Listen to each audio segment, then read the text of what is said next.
Surviving in some of the harshest conditions on Earth has been my life work. And out here, the challenges can be big. Risks, dangers.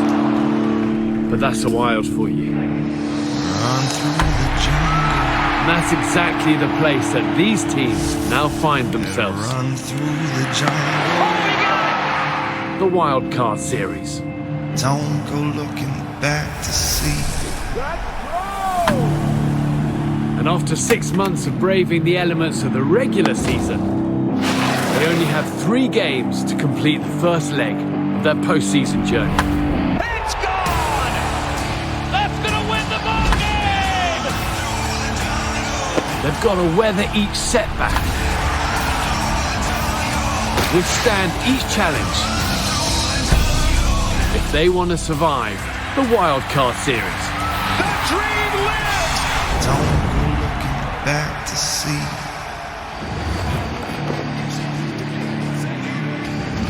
And welcome to the 2022 Wild Card Series on ESPN, presented by Hankook Tire. From the great city of Toronto, where an entire country has focused its attention inside the Rogers Center on this October day, the Blue Jays back at home in front of their fans in the playoffs against a team that has waited so long to get here, the Seattle Mariners. It's game 1 of this best-of-3 Wild Card Series.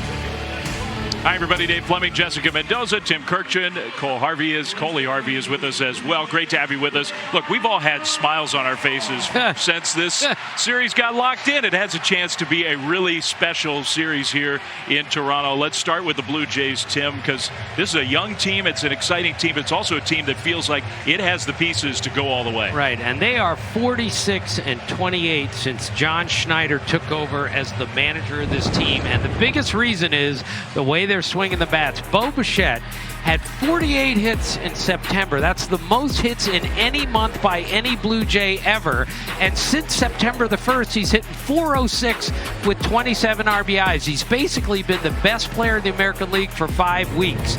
And one of the best pitchers in the game this year has been Alek Manoah, who has a 2.24 ERA. The last time the Blue Jays had a starting pitcher with an ERA last year that low was Roger Clemens in 1997. He's a big physical dude. He's got a huge personality, and the Blue Jays are convinced that he is ready for the moment, despite, Tim, the fact that he is so young. This is just his second major league season. Pretty amazing stuff from Manoah. Meanwhile, Jess, the Seattle Mariners, I mean, it is a cool story. The excitement, the enthusiasm, the fact that they're back in the playoffs, we'll talk about it plenty, I'm sure. The drought is over. 2 decades of drought we're talking about. You go back to 2001, you think about how they won 116 games, tied for the most in the history of baseball in wins. And you think about earlier this season, it wasn't even supposed to be this way. A week ago Friday, Cal Raleigh with the biggest moment that we have seen this season because of how it happened. Walk-off fashion, bottom of the 9th inning,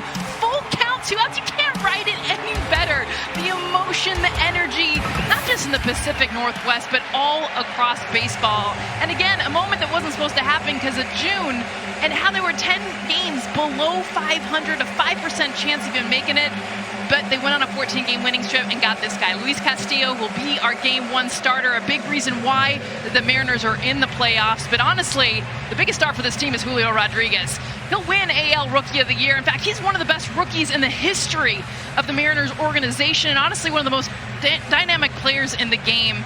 And guys, beyond his talent, you know, the power, the stolen bases, everything, he wants this moment. This stage is where he shines. We saw it in the All-Star game and the Home Run Derby. And this is someone that absolutely loves being here.